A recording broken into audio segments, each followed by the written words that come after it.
buenas noches, Intratables, miércoles. Y acá en vivo, como todas las noches en América. Muchas gracias por acompañarnos. Buenas noches, queridos compañeros. ¿Cómo están? Las damas, ¿todo bien? Bien. Señor Viale, bienvenido. Hola, Rubén, ¿todo bien? ¿Cómo andamos? ¿Todo bien? Arrancamos, tenemos una noche repleta de temas. Una noche impactante, como todos los días aquí en Intratables. Con nosotros el gobernador de Salta. ¿Cómo le va, gobernador? ¿Cómo está, Juan Manuel? Buenas noches. Un gusto saludarlo, ¿eh? Muchas gracias. Ya charlamos. Hoy estuvo reunido con Frigerio. Así es. Todo lo que está pasando con los gobernadores y todo lo que se viene. Charlamos largo y tendido en un ratito. Con Juan Manuel Urtubey, el gobernador de Salta, primer invitado en nuestra noche, hoy miércoles en vivo, aquí en Intratables. Ya hablamos con el gobernador de Salta, nos metemos en la vida del peronismo, qué va a pasar con el gobierno, qué pasó hoy, CGT y todo lo que se va directamente al Congreso, todos los temas de la noche y por supuesto, Fútbol Gate, Bursaco que sigue hablando y mucha gente temblando. Hoy en Intratables, detalles exclusivos de la situación que baja de los Estados Unidos y que impacta directamente en la República Argentina. La sucesión de Julio Grondona, tema muy importante. La situación del señor Paladino, apuntado por Bursaco desde los Estados Unidos, la dirigencia y el fútbol en general, con revelaciones que en un momento, con Jonathan Viale, porque tenemos noticias de último minuto, vamos a ampliar porque están pasando cosas a esta hora impactantes, en un tema que salpica con mucha fuerza al fútbol argentino. 18 grados 6, no se mueva, porque es una noche para quedarse en casa, ya teníamos 30 y pico, ¿no? Para una picada, casa Intratables. Casa Intratable, ¿una picadita? Sí, siempre. Con los fiambres 190. Pero le quiero preguntar, Débora, ¿qué va a pasar con el tiempo? Porque hoy fuiste como la meteoróloga nuestra. ¿Podemos ver esto, por favor? Soy como Nadia. Es como Nadia. Para, y anticipó lo del impuesto al cheque también. Nuestra Débora. Nadia, que No. es como nadie, tuiteó esto. Y mira, en la casa, no sabemos si... Una primicia increíble. Increíble, impresionante anticipación. organizada en zona norte. Quiero decir que mis compañeros que me hacen bullying, incluido acá el señor Vilauta, dicen que mis hijos estaban tirando rolitos por la ventana. Para no venir, pero acá está. Estoy acá a pesar del granizo. Nuestra meteoróloga, después de una tormenta muy fuerte que tuvimos en gran parte del país, pero ya todo solucionado. En minutos, noticias fresquísimas de todo lo que está pasando y cómo replica la justicia argentina las declaraciones del señor Alejandro Bursaco en los Estados Unidos. Ya está Gustavo Gravia, el que más sabe de todo lo que está sucediendo en Estados Unidos. Investigó en la Argentina, uno de los pocos que viene manejando desde hace muchísimo toda esta información, cuando muy pocos podían hablar. Lo vamos a tener a Gustavo, por supuesto, a lo largo de todo el programa. ¿Cómo le va, gobernador? Un gusto saludarlo. Muy bien. Día largo, me decía, porque arrancó temprano. Arranqué temprano con el presidente en el noreste de la provincia, inaugurando una escuela para chicos de comunidad de pueblos originarios, Huichís, verificando algunas obras y demás. Bueno, y después me vine a la reunión de gobernadores con el ministro del Interior, que también fue bastante larga, ¿no? ¿Esa reunión está complicada? ¿Está camino a solucionarse? ¿No lo quieren desairar al presidente? ¿Se va a terminar firmando? ¿Cómo está esto? Sí, mañana a las 12 terminamos firmando. Se avanzó muchísimo hoy, muchísimo, porque había algunos temas que había que aclarar, que había que discutir, y para eso el ministro que estuvo allá durante más de 3 horas en la reunión fue acordando algunas cosas, así que me parece que mañana ya tenemos este acuerdo fiscal que prevé 4 o 5 temas súper interesantes. Uno es impulsar la ley de responsabilidad fiscal a nivel nacional, provincial y también impulsarla a nivel municipal. Esto es un dato interesante porque es uno de los caminos para acercarnos al equilibrio fiscal. El segundo tiene que ver con la reducción de impuestos provinciales, que hemos acordado un camino gradual de acá hasta el 2022, son 5 años. El tercer paso tiene que ver con abrir la puerta a lo que significa ordenar un enorme desorden también de tasas municipales. Yo planteé una propuesta, vamos a ver si la podemos aprobar mañana y si no quedará como título para el próximo acuerdo que tenemos que hacer ya también sumando a municipios. Y luego un tema súper importante que es el acuerdo del Fondo del Conurbano Bonaerense, que también generó muchísima disputa, pero que aparentemente... Y no le saca plata a ustedes. O sea, Buenos Aires va a tener su plata... 65.000 millones, pero no se la quitan a las provincias. Lo hablamos acá en alguna oportunidad cuando decíamos que esto se debía resolver de esta manera y no por un fallo de la Corte. Bueno, afortunadamente, tanto el Gobierno Nacional, la provincia de Buenos Aires y el resto de las provincias, llegamos a un punto de acuerdo. Como todo acuerdo, nadie está súper feliz, pero en definitiva sale algo que todas las partes pueden acordar. Y parece civilizado. Juan Manuel, usted predijo cuando no todavía estaba todo tan claro, que venía una ola amarilla, ¿no? Que Cambiemos iba a tener un triunfo importante. Y gobernadores como usted, que en la provincia está bien visto, como Schiaretti en Córdoba, que también tiene un buen pasar, no tuvieron un buen resultado. Se enfrió la situación porque el impacto, sé que no se habrá sentido bien con el resultado, más allá que aceptó rápidamente la derrota y lo llamó a Macri. ¿Lo pone en qué posición ahora a ustedes que anticiparon esto que estaba pasando en el país con Cambiemos o Macri o el cambio? No sé cuál es la palabra. Hay un dato de la realidad a nivel nacional y lo planteamos acá. La gente se expresó en ese sentido. De hecho, pasó en mi provincia y pasó en otras. Cuando uno analiza los resultados a nivel local, 2/3 de los senadores ganaron los de mi frente político, a diputado provincial 17 de 30. O sea, la gente, sobre todo en Salta, con el tema de la boleta única electrónica, discrimina mucho. Claro. Prácticamente no existe el voto con boleta sábana allá en la provincia, con lo cual la gente elige claro y está bueno y hay que aceptarlo. No nos fue bien en la categoría de diputado nacional. Evidentemente la discusión nacional era otra. Nosotros en nuestras provincias no cuajábamos en ese tema. Pasó lo que pasó. ¿Qué viene de ahora en adelante? Es esencialmente garantizar condiciones para que el desarrollo de la Argentina sea equitativo en todos lados, más allá de los resultados electorales. Nosotros necesitamos que todos estos cambios que se hacen no castiguen las economías regionales. Por eso hemos podido acordar la disminución de lo que significaba los impuestos internos a producciones como el vino.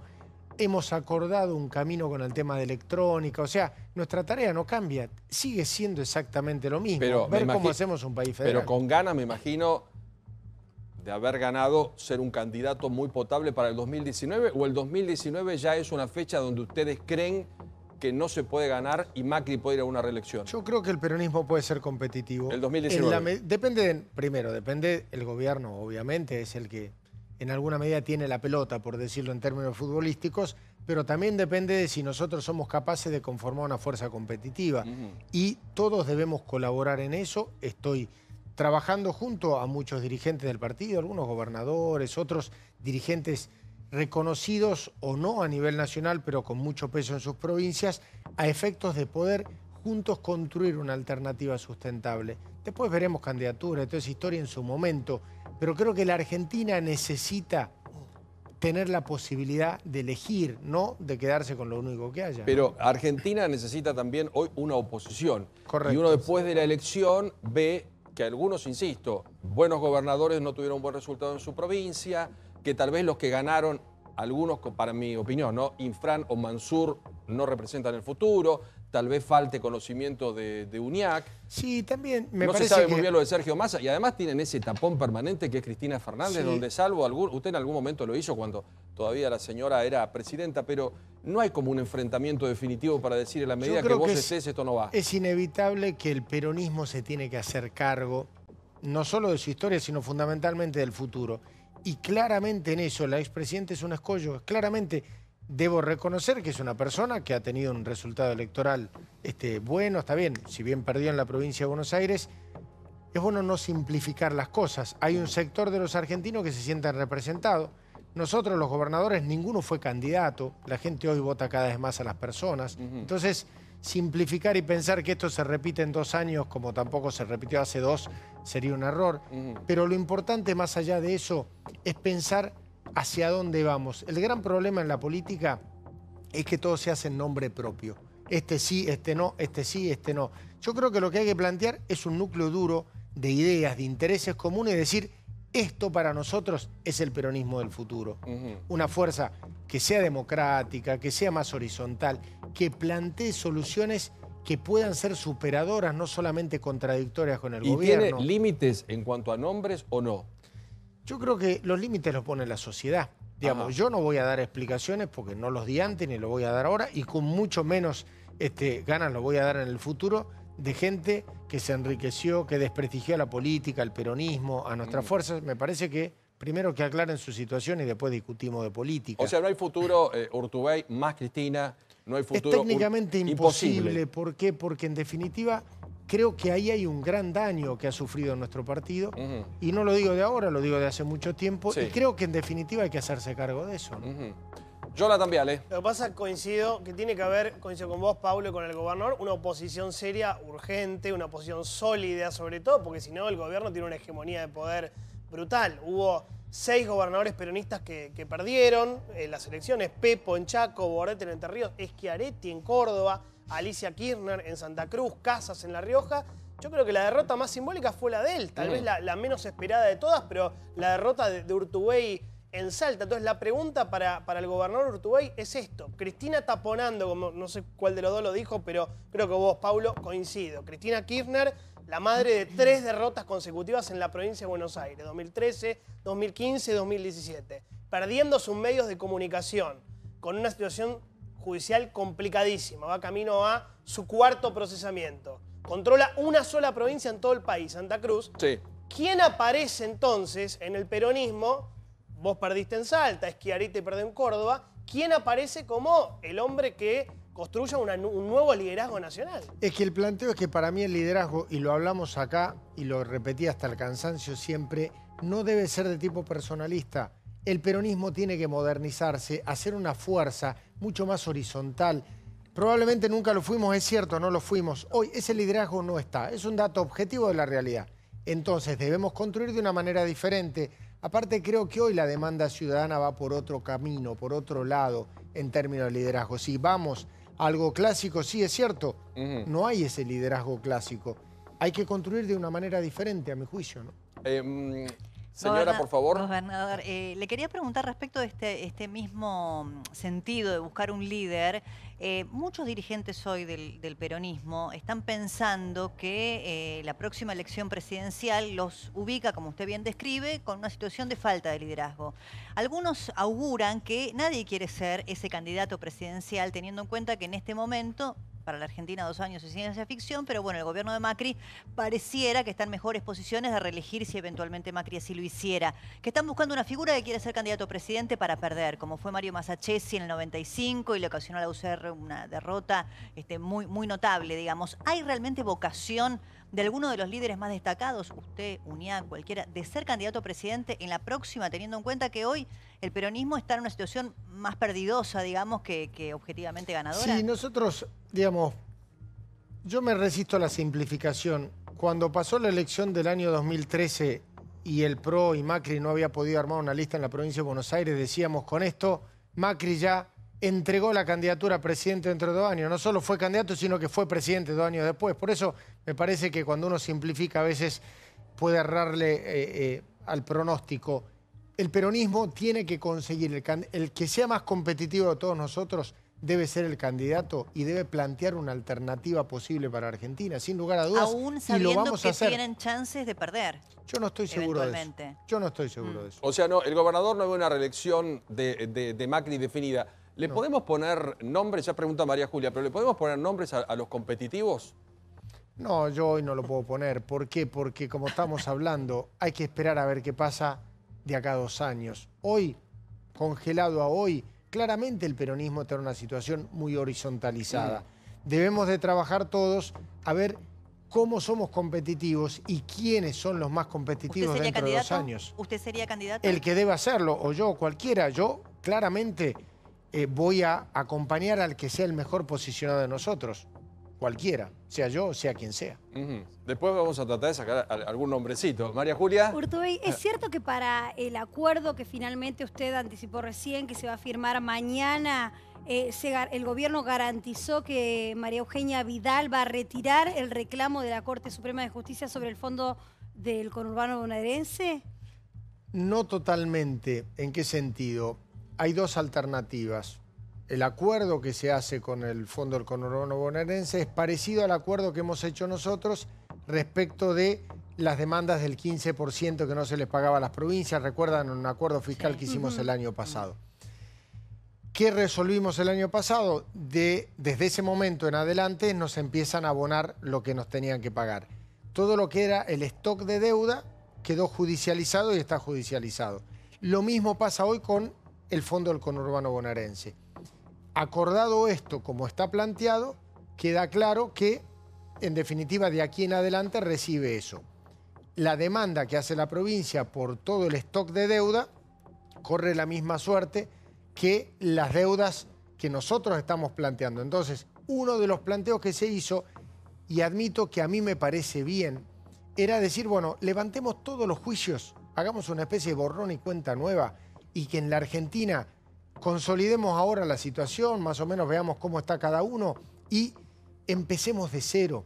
Porque si no, hay juicios a favor, juicios en contra, que los juicios son expectativas de cobro, que nunca sabemos qué se hace. Por eso no está cerrado ese tema y es uno de los temas que vamos a hablar mañana. Esto es, todos levantamos todos los juicios, incluido Vidal en Provincia de Buenos Aires y cada uno de nosotros, o todos seguimos con nuestros juicios por la deuda pasada y acordamos lo que viene de aquí en adelante. Son las dos posiciones que veremos qué pasa mañana. Meto una cortita y ya siguen todos mis compañeros. ¿Estamos bien económicamente en la Argentina? ¿Le gusta el rumbo del gobierno o estamos tomando mucha deuda y no bajamos el déficit? No estamos bien. A este ritmo la Argentina no se puede seguir endeudando para gastos corrientes. Por eso hay que firmar este acuerdo fiscal mañana. Por eso hay que promocionar inversiones en la Argentina. Por eso necesitamos crecer. Porque si nosotros seguimos sosteniendo este déficit fiscal, esto no aguanta, esto no se sostiene. Claro. Sí. Señora, por favor. Sí, justamente quería seguir con ese tema de la economía porque hoy lo escuché hablar por radio y dijo que si bien se va a haber algunos ajustes, prometió en este tren de achicar el gasto público que no se iba a quitar dinero de la gente. Me gustaría saber en realidad, porque ya se están sintiendo, algunos se anunciaron aumentos de gas, de electricidad, se habla de una reforma del Estado donde hay gente que va a sobrar. Digo, si no se va a tocar y hay que ajustar, ¿cuáles son los sectores de la economía que se van a tocar? Claramente lo que hay que hacer es apostar a crecimiento. Hay dos maneras de encontrar equilibrio fiscal. O vamos a ajuste nominal o vamos a crecimiento de la economía que impacte más que el crecimiento del gasto público.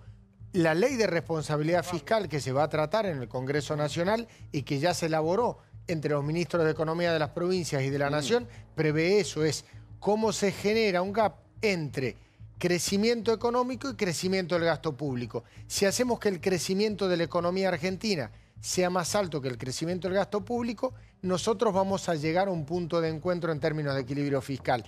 Es cierto que esto es gradual, que va a llevar tiempo, pero es mucho más sustentable que pretender ir a ajustes clásicos. La gente que no tiene se pueden miedo hacer. de perder su Por eso. trabajo ¿Van a y ajustar demás? con los jubilados? Yo hablo del gobierno nacional y me gustaría tu opinión al respecto, ¿no? Hay un montón de lugares para ajustar, sobre todo de la política, que nunca ajustan. Van a decir, bueno, gastos menor. El año que viene, con el cambio de fórmula que van a hacer, sacando recaudación, estoy hablando del gobierno nacional, sacando de la formulita recaudación y haciéndolo solo por inflación, en lugar de un aumento del 24 o 25%, estaría siendo de 14 o 16%. O sea, empatando con la inflación. Eso sería una pérdida de poder adquisitivo de 8 a 10 puntos. Más un posible cambio en la edad mínima de jubilación. Más que ahora en diciembre no va a haber bono para jubilados. Tampoco para los que cobran AUH. Tampoco para los empleados estatales. Mi pregunta es, ¿está bien que el ajuste lo haga jubilados y la gente más pobre? Yo primero no estoy tan seguro que vayamos a una fórmula de adecuación por inflación. A mí me parece que va a haber que encontrar alguna variable intermedia. Ya, Por eso, pero a mí Ya me lo parece confirmó. que no sé cuánto consenso habrá en eso. Me parece que va a haber que encontrar alguna propuesta intermedia, porque me parece que ahí va a ser muy difícil, justamente en aras de garantizar el poder adquisitivo del haber jubilatorio. Y respecto de otras situaciones, nosotros lo que necesitamos invariablemente es reducir el déficit fiscal, porque hay un dato, todo eso que hay que pagar, todo eso que hablamos que hay que pagar, hoy se paga con endeudamiento. ¿Cuánto se sostiene la Argentina con eso? Ya lo vivimos en la Argentina, nos fue horrible. Es el famoso, Juan, entran 100 y gastamos 500 y pero no es que ese es el solucionamos problema. nunca. El drama tema ¿cuál es ver es? dónde Hoy, ajustamos. más o menos nos está prestando el mundo, Claro. más o menos. Pero guarda... ¿Hasta cuándo? ¿Hasta cuándo? Y cuál es el nivel de compromiso con el cual terminamos si no vamos. Por eso digo, hay dos formas, esto ya no es una cuestión ni ideológica ni de ningún tipo, es, vos tenés 100 pesos, si gastás 200 te estrellás. ¿Cómo hacemos para acercar que el 100 pesos que vos recaudás y el 200 que vos gastás se encuentren en 150, por decirlo, es gastemos menos, ahorremos gastos que podamos ahorrar y hagamos crecer la economía. Y hagamos que se encuentren. Eso es lo que se está buscando. Es casi de sentido común. Claudio, por favor. Gobernador, volvamos un segundo a la política. Una pregunta en dos pasos. La primera parte lo hemos conversado acá días antes de las PASO. El cuadro peronista que usted describió muy bien hace unos minutos exige que haya algún mecanismo de acuerdo o de discusión de posibles liderazgos de cara a las elecciones dentro de 2 años. Hay tiempo para hacerlo, pero lo que no aparece por ahora, como decíamos aquella vez, los radicales tienen la convención, por ejemplo, es cuál podría ser ese mecanismo democrático cuando el peronismo tiene una tradición más vale breve de discusión redonda. Más vale un líder y los demás se encolumnan. Y ligado a esto, la segunda parte es, empezó a haber reacomodamientos fuertes de líderes peronistas respecto a la prisión de Julio De Vido y la supuesta traición o no traición o lealtad de dónde está parado cada uno y el peronista tiene que estar y el otro no tiene que estar. ¿Cuál es su posición respecto a ese conventillo? Primero, ¿cuál es el mecanismo? Es sencillo, son las PASO. Es un mecanismo súper transparente, en donde es la gente la que decide. Me parece que hay que animarse a competir en ese sentido. Obviamente que de acá hasta ese momento, que faltan casi 2 años, van a pasar un montón de cosas y veremos obviamente quiénes llegan competitivamente para hacerlo, porque nadie va a ir a empujar paredes con patines. Si es competitivo va a ser candidato y si no es, no va a ser candidato. Respecto de la cuestión de la lealtad y demás, para mí la lealtad únicamente es con los principios, es con las ideas.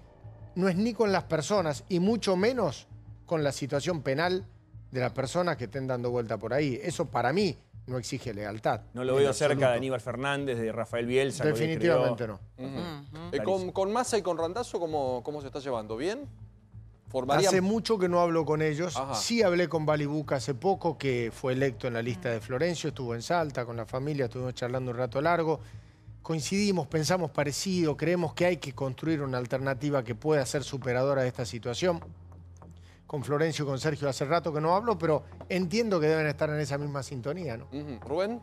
En las últimas horas hay una noticia que le puede incomodar un poco al PJ, que estuvo dando vuelta por el Senado, y es que dice que Cristina estaría bajando las pretensiones de armar un bloque propio frente a la debacle judicial que tiene alrededor, y estaría buscando que le abran la puerta y meterse, pidiendo un par de cargos en comisiones nada más, pero meterse abajo de la estructura que Pichetto empezó diciendo que le niega, que sería una estrategia bastante lógica que aplicara Cristina en medio del incendio. ¿Y si Cristina les golpea la puerta, se la abren para entrar al bloque? Hay que preguntarle a los senadores. Yo la verdad es que no, es una cuestión... Lo que hay que discutir, vuelvo a la cuestión del principio, porque en definitiva fue electa senadora por el pueblo de la provincia de Buenos Aires, mejor, peor, igual. En lo personal creo que lo que uno tiene que tener claro es cuáles son nuestras políticas, hacia dónde queremos ir. Y si ella resuelve coincidir con esa política y quiere acompañarlo, bueno, que ella tendrá que dar las explicaciones. Me parece que... Yo sinceramente aparte no veo eso como un escenario posible, pero bueno, esa hipótesis la deberán evaluar los senadores, ¿no? Yo no la puedo evaluar. Gobernador, hay un tema que es de candente actualidad que tiene que ver con la caída del grupo Indalo, y a partir de ahí se ha generado toda una situación sobre si el Estado, o el gobierno en este caso, debe ayudar a que no quiebre o a tomar, por ejemplo, los medios del grupo para que los trabajadores no sufran, o para que no cierren esos medios, evaluándose algunos que sería una pérdida de la libertad de expresión. ¿Cuál es su pensamiento sobre el tema? Yo respecto de esto, yo nunca fui amigo del Estado dueño de medios de comunicación. Los que ya existen, está todo bien. Me parece que ayuda a la libertad de expresión justamente la diversidad y no el Estado como dueño de esto. Lo que hay que garantizar es, como en toda quiebra, en toda situación, es garantizar que aquellos trabajadores que se vean damnificados sean aquellos que tengan privilegio a la hora de tener su indemnización, de ver de qué manera se puede colaborar. En nuestra provincia lo hemos hecho, por ahí no con medios de comunicación, con otros, en de qué manera se puede colaborar para que ellos puedan sostener su fuente de trabajo y demás. Pero ir como Estado a estatizar medios de comunicación, en lo personal yo no coincido, es mi opinión. ¿Imaginaba, Juan Manuel, este momento de una justicia argentina reactivada y llamando a tanta gente, entre ellos muchos presos, ¿no? De Vido, Vudú, Barata, Jaime, Báez? ¿Imaginaba esto o no? Sí. ¿Por qué? Porque en definitiva alguna vez esto tiene que funcionar.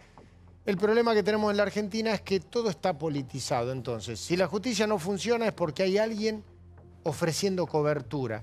Si la justicia funciona es porque hay alguien persiguiendo. No, creo que nos tenemos que acostumbrar a que si hay discusión, la gente tiene que ir y prestarse a la justicia. Y si hay algunos niveles de sospecha firme o lo que sea, de acuerdo a los avances procesales, y hay que detener a alguien y que lo detengan, y me parece normal. Pero te dan certeza estos jueces, digo, los mismos jueces que aparece un negocio del hermano del hijo con Freiler y de golpe el hijo se pone las pilas y lo mete preso a Vudú. Celebramos acá que Vudú esté preso, que una persona que se haya quedado con Chicone esté preso, pero al mismo tiempo no somos tontos y vemos que algunos jueces actúan en defensa propia. ¿Vos no lo ves? Yo igual que en la política, en la justicia digo lo mismo. Si me corro de nombres propios, quiero sistemas que a mí me garanticen más certezas. Una de ellas es la reforma al sistema, al Código Procesal Penal, al Ministerio Público. Nosotros tenemos toda una serie de reformas en justicia penal argentina. Algunas provincias, como la mía, ya hemos hecho, otras provincias también. A nivel nacional se demoró con este tema de que Gil Carbosí, no, lo que sea. Me parece que hay que darle mucho más certezas al ciudadano respecto de los procesos. Una de las cosas que se discutieron últimamente es la utilización de la de la prisión preventiva como mecanismo. Bueno, en la medida en que eso lo regulemos con los códigos procesales, con las leyes efectivas, y todos nos vamos a quedar tranquilos de que cuando alguien va a detener a alguien no es para hacerse popular, sino porque el avance procesal así lo amerita, ¿no? ¿Estamos mejor? Esta es la última de mi parte. ¿Estamos mejor o peor que hace 2 años a nivel país? Como país estamos mejor. ¿Mejor? Como país estamos mejor, con muchísimos problemas, con gente que realmente la está pasando mal, pero estamos mejor. La Argentina es un país que empieza a dibujar una institucionalidad que es el preconcepto básico para después tratar de crecer en la economía, en la producción, en lo que sea, ¿no? Bueno, la parte de Cholula tengo que preguntar, por supuesto. ¿Cómo está la primera dama? Porque estamos esperando, ¿no? Súper bien, la verdad es que súper bien. Los primeros meses estaba con mucho mareo, toda esa cosa propia del Estado. Pero vos sabés que de la noche a la mañana se empezó a sentir bárbaro. Es Salta. Así que, sí, no, es Salta. espléndida. Es más, desde allá de Salta me está viendo, le mando un beso grande. Le mandamos un beso muy grande, Isabel. Te mando un beso grande. 5. 5. Ah, muy bien el gobernador, ¿eh? Muy bien el gobernador. Tremendo. Bueno, le mandamos un beso a Isabel muy grande. Gracias por venir, Juan Manuel. Un gusto grande. Muchas gracias a vos. Y ojalá se firme y ojalá estemos mejor, porque en definitiva, Espero. yo creo que mucha gente cuando lo escucha entiende que hay que dialogar, que hay que sentarse, que un día gana uno, que un día gana otro, que no es esto una guerra, es un país que definitivamente tiene que marcarse de otro trabajo modo, en ¿no? eso. Y es la fórmula. Gracias por venir. Gracias. Gracias. Bueno, aquí con nosotros el gobernador de Salta, el señor Juan Manuel Urtubey, tocando todos los temas de actualidad. ¡FIFA Gay! Se quebró el pacto. Una nueva audiencia que tuvo que ser postergada unas horas después por una crisis de llanto de Bursaco. El ex CEO de Torneos y Competencias volvió a prender el ventilador. Sus declaraciones dejan en offside a empresas, funcionarios y dirigentes. Ya está confesado. Ahora podrán condenarlos o no. Coimearon, le pagaron a los que estaban, compraron gobierno. Julio Grondona era un tipo muy inteligente, muy sabía cómo y cuándo ponerle la pata en la cabeza a alguien y con qué. Fue lo peor que le podría haber pasado al fútbol argentino. No creo que Paladino ni Delon hayan cobrado esos 4 millones para ellos, que eran más que nada pasamanos. Ambos estaban vinculados a Aníbal Fernández y a Mariotto. Ahora sí, lo conozco hace muchísimos años, o sea, te tengo una enorme confianza. En el medio de este escándalo, la tragedia, se suicidó Jorge Delon, el abogado contratado por la jefatura de gabinete del gobierno anterior, quien fuera ayer apuntado por Bursaco. El lamentable suicidio de Delon es como una confirmación de todo lo que Bursaco estuvo contando en Estados Unidos. El fútbol se le entregó a 2 empresas del sector privado, una de ellas, bueno, mencionaba la causa, ¿no? Y Torneos y Competencias también mencionaban la causa. Toda vuelta y siempre quedamos en el mismo lugar, ¿no? Julio Grondona evidentemente ha cobrado a lo largo de varios años sobornos de la firma Torneos. Este sistema de la corrupción vía la compra o la entrega de derechos para televisaciones del fútbol es un sistema patentado por Grondona. Él lo inventa. Grondona se sentaba con el poder político a resolver. ¿Quién es el poder político? Y la presidenta, los jefes de gabinete. No la veo a Cristina resolviendo estos temas. Siempre se resolvió con Zanini. Ratas, corruptos, chorros, ladrones, delincuentes. Ratas, corruptos, chantas, manejaron el poder, pero en todos los sentidos, con cualquier cantidad de dinero, con una tremenda impunidad. Tenemos que hablar de la declaración de ayer, tenemos que ampliar, porque hoy pasaron cosas gravísimas en los Estados Unidos, Y también tenemos que hacer hincapié, porque ayer cuando el señor Bursaco hace una imputación sobre 2 exfuncionarios de Fútbol para Todos, uno se quita la vida. Y no es un tema menor. Hay que analizar y hay que hacer hincapié también en qué pasó tomándose esta decisión. Cuando a las 6 estalla en los medios el caso Bursaco y a las 7:10 de la tarde el doctor Delón se quita la vida. Pero ¿cómo es el comienzo de toda esta historia, Gustavo? Porque para muchos es nuevo y para pocos esto lo conocemos desde hace mucho tiempo. Sí, a ver, rebobinemos un poco para que la gente entienda en qué marco se produce todo esto.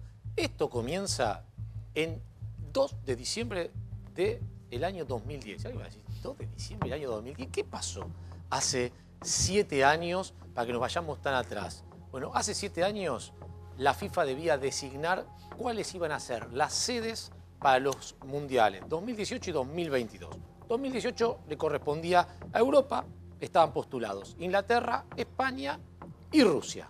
La elección fue para Rusia, se dice que se pagó sobornos, nunca se probó nada.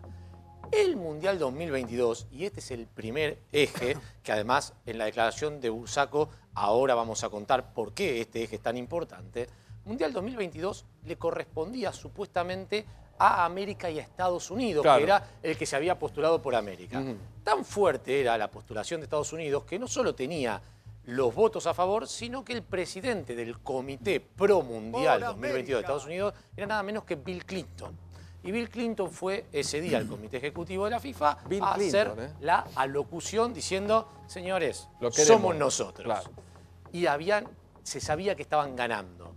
El otro postulante era Asia con Qatar. Qatar no tenía estadios, no tenía infraestructura, no tenía historia mundialista. Era difícil que ganara la sede.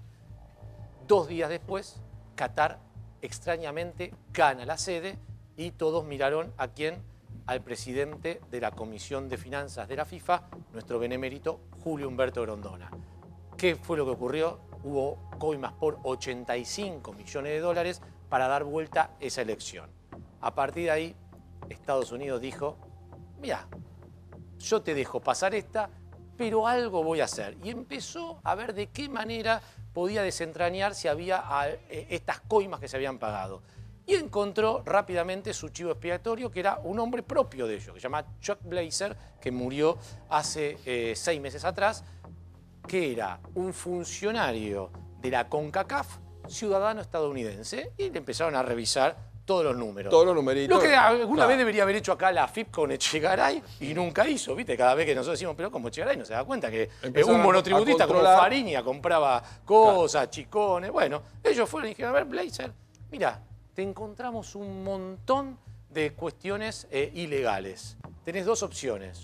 O te hacés como si fuera una segunda piel, micrófono oculto, y empezás a hacer todas las charlas con los dirigentes de las federaciones sudamericanas y nos traes información, o caso contrario te metemos preso por 40 años. Así empezó. Así empezó. Blazer dijo, así empezó la cosa. Yo me pongo los cables, voy... Y entraron todos. Y durante casi 3 años fue el topo de los Estados Unidos metido dentro de la CONMEBOL y dentro de la FIFA. Eso provocó lo que hace 2 años fue la gran redada de dirigentes en el Congreso de FIFA en Suiza, y cuando llega toda la información a la fiscal Loretta Lynch, fiscal general de Estados Unidos... Que fue clave. Que fue clave, dice, a ver, ¿quiénes son los implicados?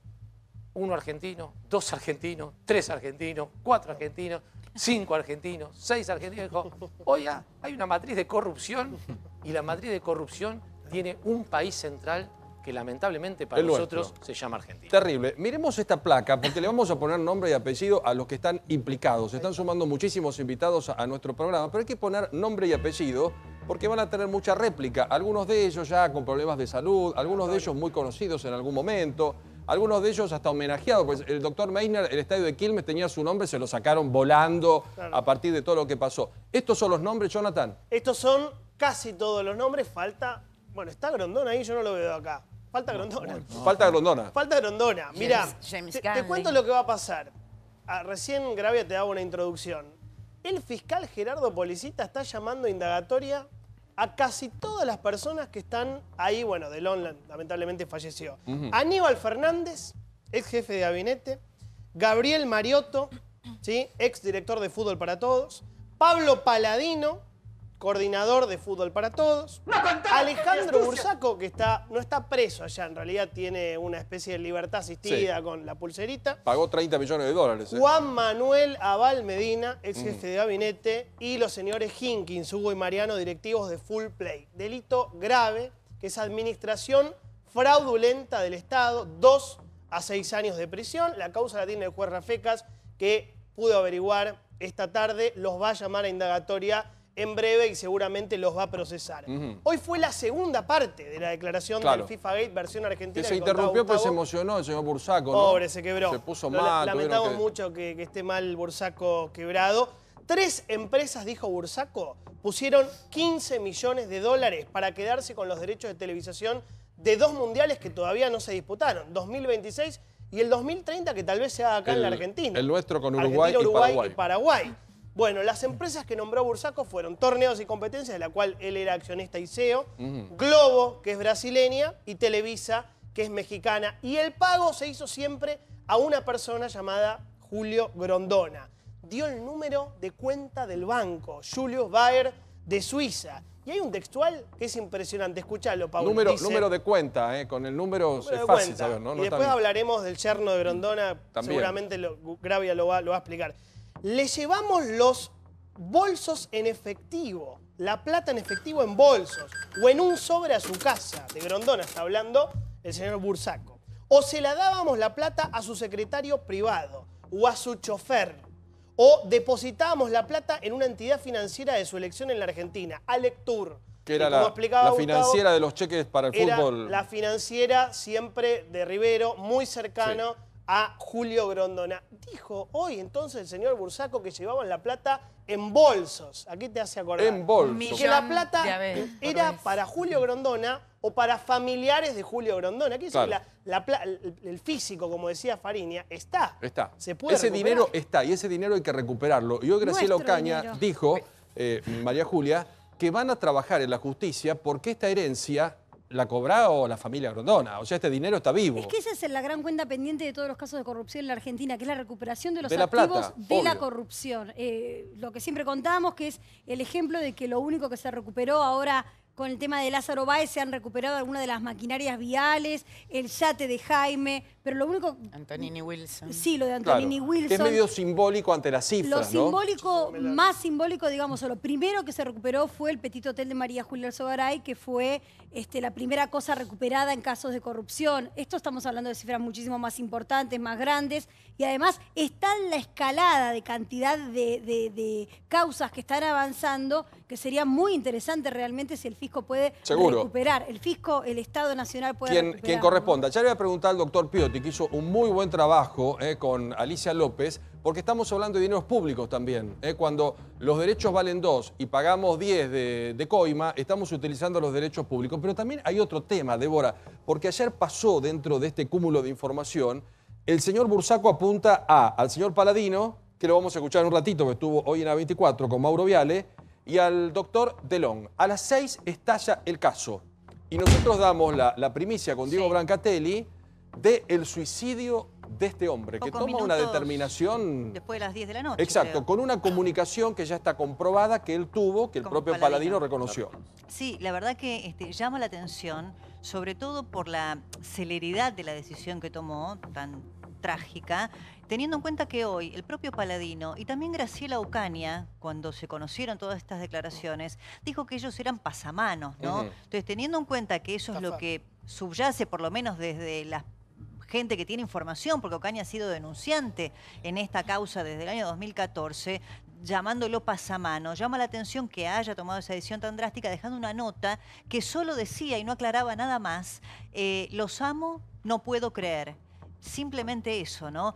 Y hablando de Ocaña, también me gustaría contar que mañana ella va a presentarse en el juzgado con un escrito en el que va a pedir la inmediata detención de Paladino por los delitos de administración fraudulenta, abuso de autoridad y violación de los deberes de funcionario público. Paladino había sido sobreseído por la Cámara en la misma causa en la que habían sido condenados Capitanich y Aníbal Fernández. Eso va a pasar mañana. Está el doctor Piotti con nosotros, trabajó mucho en la AFA, como vedor de la doctora Servini. ¿Está bien presentado? Sí, Alberto, un gusto verlo. ¿Cómo está? En realidad, el término que establece el código es interventor, pero se le dio el nombre de veeduría para evitar problemas estatutarios derivados de la FIFA. Yo quería agregar, si me permiten, a la lista... Usted tuvo todos los libros de la AFA, tener eso es oro en polvo. Pero más oro en polvo para Alicia López y para Horacio de la Roca, que es la especialidad de ellos. Claro, de ellos. Hay, por ejemplo, secuestrados $2.300.000 del futbolista, que es un tema, si quieren, colateral a esto, pero que también lo se del sindicalista descubrió. Marchi. Claro, exactamente. Agremiados y el futbolista. Sí. Esos están secuestrados tal como vinieron o tal como los obtuvieron. Claro. Termosellados. Bueno, ese es dinero que es del fútbol. Y yo creo, y si fuera autoridad de la AFA o de la Superliga, en este caso creo que es la AFA, los pediría. Claro. Porque fueron mal habidos por parte de... Y pertenecen a los clubes. Así como hay otros bienes. Alberto, ¿se imaginaba esto? Más allá que Bursaco hable afuera y que lo detengan cuando parecía impensado porque era como el dueño del fútbol y del mundo, ¿pero se imaginaba esto después de haber estado ahí en la AFA? Dos cosas, Pablo. Yo tuve la suerte de conocer el funcionamiento del sistema americano. Sí.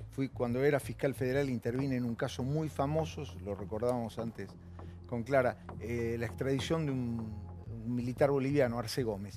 Y conocí, y fui testigo allá, conocí cómo trabajan. Era inexorable que Bursaco iba a declarar como declaró, iba a apuntar para arriba como apuntó, y no tiene otra alternativa. No tiene otra alternativa porque ya ha negociado con los fiscales. Allá, aunque sea imputado, tiene la obligación de decir verdad, y si no la dice, las consecuencias serán muy graves. Se sabe dónde está el dinero. A mí me gustaría que la versión argentina de la causa... La plata de los bolsos. Y lo está diciendo el señor Bursaco. Por eso estaría bueno que reaccione la justicia argentina. Claro, le están dando los datos, la cuenta, los lugares, la cantidad. El doctor Policita, el doctor Rafecas, los que tienen la causa argentina, no la justicia de Estados Unidos, hoy también trasciende algo que había dicho este banquero que se declaró culpable por intermediar entre Grondona y Bursaco, que se llama Jorge Arzuaga. Escuchen esto porque este banquero es determinante. Cuenta el procedimiento, la ruta del dinero, dónde va, dónde la depositó, para buscar el camino de esto, ¿no? Coimas, 25 millones de dólares. Se movieron a través de 2 bancos suizos. Da el número de cuenta. Dice Credit Suisse, número tanto. Hasta las Julius tetas. Baer, lo mismo que dijo Bursaco. Número de cuenta tanto. Difícil, ¿no? Yo comprendía y creía que este dinero era dinero de sobornos. Y marca al yerno de Grondona. Señala a Gennaro Aversa, el esposo de la hija de Grondona, Liliana Grondona, que tiene una constructora llamada Constructora Deportiva, que hizo el estadio Refacciones en All Boys, todos en Atlanta. Todos los estadios pasaban por esta gente, ¿no? A ver, cuando vos querías remodelar un estadio, tomabas hacías una licitación, se supone. Claro. Y venía la AFA y te decía, es Gennaro Aversa. Decía, bueno, pero ¿por qué? Y yo he vivido eso en 2 clubes de primera mano. ¿Y por qué Gennaro Aversa? Bueno, ¿vos querés seguir jugando en primera? ¿Vos querés seguir jugando en el Nacional B, en la categoría? Construya. Es Gennaro Aversa. ¿No estaba también involucrado en cascos blancos? No, pero el sobreprecio es de entre un 50 y un 60%. ¿Cuánto perdés si te vas al descenso? Pero además esa era la fórmula para que Gennaro Aversa, que recordemos, Gennaro Aversa era un vendedor de flores de la zona de Sarandí que tuvo la suerte de que la hija de Grondona se enamorara del vendedor de flores y pasó el amor. Pasó de ser vendedor de flores a constructor de estadio. Y déjame contar una cosa más. Déjame contar una cosa más porque el juicio que se está llevando adelante en Estados Unidos tiene 2 patas. Una pata es la que le importa a Estados Unidos, que es el FIFA Gate. El de ellos, Y otra pata que es el fútbol para todos, que a Estados Unidos no le importa nada, pero donde hoy Bursaco hizo nuevas declaraciones. Después habrá que comprobar si lo que dice es cierto o no. ¿Saben lo que dijo Bursaco? Hoy dijo, por ejemplo, el sobrenombre de la operación para pagar las coimas del fútbol para todos era Cristina. El sobrenombre. El sobrenombre. La operación se llamaba Cristina. Para pagar los sobrenombres. Después habrá que comprobar. Qué coincidencia, ¿no? Sí, vaya uno a saber. ¿Vos decías Cristina, alguien te iba a objetar algo en esos tiempos? Decía volviendo- Cristina, decían sí, cómo no, adelante. Volviendo a la Después, ruta que pará, John déjame marcaba. terminar por otra, para terminar con todo lo que dijo Bursaco. Dijo que Eugenio Bursaco, actual número 2 de Patricia Bullrich, un funcionario muy importante del Ministerio de Seguridad, cuando Bursaco estaba prófugo en Italia le dijo, entregate. Le dijo, ¿por qué? Bueno, por el honor de la familia. Le dije, no, porque te quieren matar. Y dice, ¿quién me quiere matar? Dice, nosotros tenemos el dato que hay efectivos de la policía bonaerense que le pusieron precio a tu cabeza. Dios mío. Y hoy estuvo prófugo y se entregó. Y se entregó. Y hoy el señor Alejandro Bursaco pidió una visa especial que se llama Visa S, que es para testigos arrepentidos para poder quedarse a vivir una vez que termine todo este proceso en Estados Unidos, diciendo tengo temor por mi vida y por la de mi familia si vuelvo a la Argentina. Todo esto enmarcado en lo que tiene que ver con lo que nos toca a nosotros por el fútbol para todos. Después además se expresó bastante sobre todo lo que tiene que ver con el Yo le tendría miedo a la justicia americana más que a la Argentina, pero volviendo un minuto a lo que... allá, no acá, ¿eh? Sí, pero con volviendo a lo que efectivos... decía Johnny, la ruta del dinero... en estas declaraciones lo que se decía es que Grondona pedía el dinero en efectivo. Era Grondona quien reclamaba el dinero fuera en efectivo. Digamos, es una ruta que se puede trazar. Sí, además hay bancos, hay números de cuenta, hay choferes, hay amigos. Chiche, ¿qué pensás de todo este lío? Toda la plata que salió de Qatar.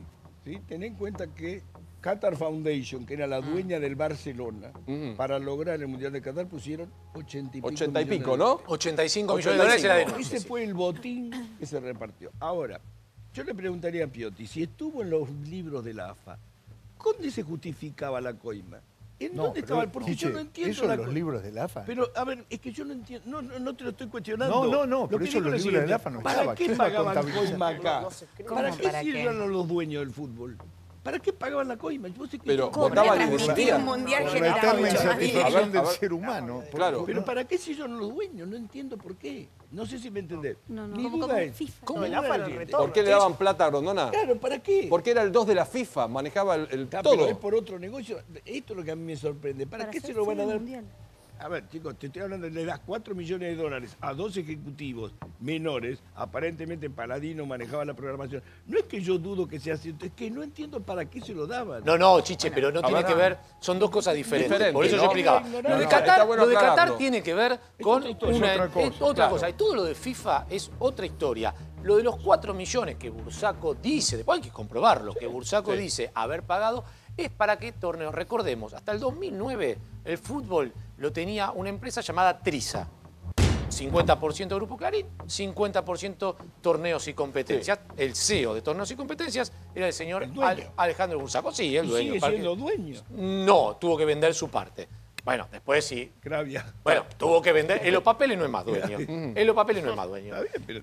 En el año 2011, Torneos reingresa extrañamente al fútbol. Entre el año 2009 y el año 2012, toda la producción era de la corte de los hermanos Monsosillo, ¿sí? En el año 2011, extrañamente, Torneos vuelve al fútbol con de fuerza, la mano de claro. Julio Grondona. ¿Qué es lo que dice Bursaco? Para nosotros poder volver al fútbol, poder volver a tener derechos, poder hacer toda la producción de los partidos. Recordemos, el año 2011 además baja River a la B Nacional y la B Nacional también se va para el fútbol para todos. Todo. Dice, tuvimos que pagar 4 millones de dólares de coima. Tuvimos coimas nacionales e internacionales. Paula Oliveta con nosotros. ¿Cómo estás, Paula? ¿Qué tal? Un gusto saludarte. Bueno, recordar que en la ruta del dinero de Fútbol para Todos llegamos a cooperativas que son las mismas que se lavaba la plata de Sueños Compartidos. Claro, entonces, y la mafia de los medicamentos, ¿no? Y de la mafia de los medicamentos. Estamos hablando de un entramado de corrupción coordinado que no se podría haber hecho de ninguna manera sin la asistencia del Estado. Estamos hablando de cooperativas truchas que no tenían control